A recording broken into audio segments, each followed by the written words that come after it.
साथियों, कल बहुजन समाज पार्टी की चीफ बहन कुमारी मायावती ने मुसलमानों के लिए एक मैसेज दिया। उसमें उन्होंने कहा कि मैं मुसलमानों को साफ साफ बता देना चाहती हूं कि मैं राजनीति से संन्यास ले सकती हूं, मेरी पार्टी खत्म हो सकती है, पर मैं बीजेपी के साथ मिलकर कभी चुनाव नहीं लड़ूंगी, ना मेरी पार्टी ऐसा कर सकती है।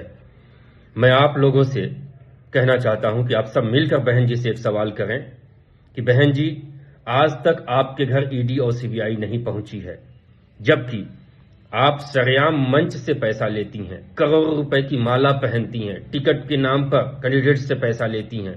ये बात हम नहीं, पूरा हिंदुस्तान जानता है, टीवी पर भी, न्यूज में भी चलता है ये चीजें। आप किसी से नहीं डरती, फिर भी आपके घर ईडी और सीबीआई नहीं पहुंची। एक और नाम है भैया जी अखिलेश यादव जी का। इनके घर तो राजनीति की जमींदारी प्रथा चली आ रही है, लंबी लिस्ट है बगे बगे जमींदारों की। आज तक भैया जी के घर भी ईडी और सीबीआई नहीं पहुंची है। क्यों? इनके घर भी पैसे नहीं होंगे शायद। दूसरा एक और नाम है चाचा अकबरुद्दीन ओवैसी जी का। इनके बड़े भाई असदुद्दीन ओवैसी जी पूरे देश में चुनाव लड़ते हैं। कैंडिडेट को पैसे देने के लिए फंडिंग करनी होती है। ये पैसे कहां से आते हैं? आज तक ईडी और सीबीआई ने कभी नहीं पूछा इनसे। चाचा अकबरुद्दीन ओवैसी बहुत कुछ बोल जाते हैं राजनीति के नाम पर, धर्म के नाम पर, जो कानून से हटकर चीजें होती है, फिर भी आज तक ईडी और सीबीआई उनके घर नहीं गई। कोई पुलिस वालों ने उनके ऊपर एफआईआर नहीं किया। आप खुद समझदार हैं। अगर ये सभी लोग मिलकर, उत्तर प्रदेश में 403 विधानसभा की सीटें हैं, अगर हर आदमी 70-80 मुस्लिम कैंडिडेट भी खड़ा कर दिया तो 8 3 जा 24, कितने 240 सीट इन लोगों ने खत्म कर दिया 403 में। यानी सरकार तो यूं ही इन लोगों ने छीन लिया।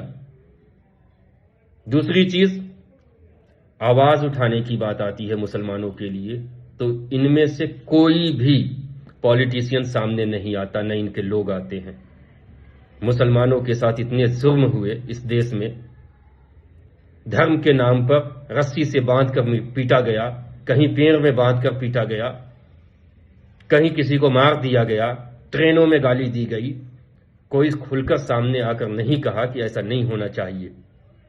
इकरा हसन जैसी सम्मानित महिला जो मेंबर ऑफ पार्लियामेंट है, मुसलमान के नाम पर उसे गाली दी गई, गंदी गाली दी गई।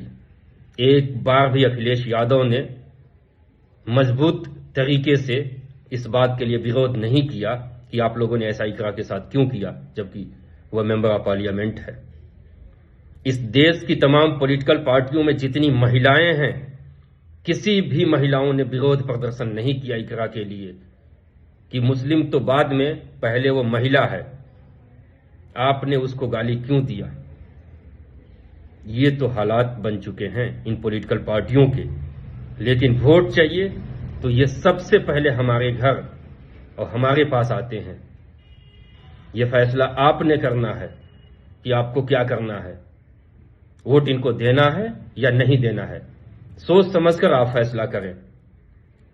उत्तर प्रदेश विधानसभा इलेक्शन 2027 में होना है, चुनाव बहुत नजदीक है। पॉलिटिकल पार्टियां अपनी जाल में आपको फंसाएंगी। आप खुद समझदार हैं, मैं कभी नहीं कह सकता कि आप इस पार्टी को वोट दें।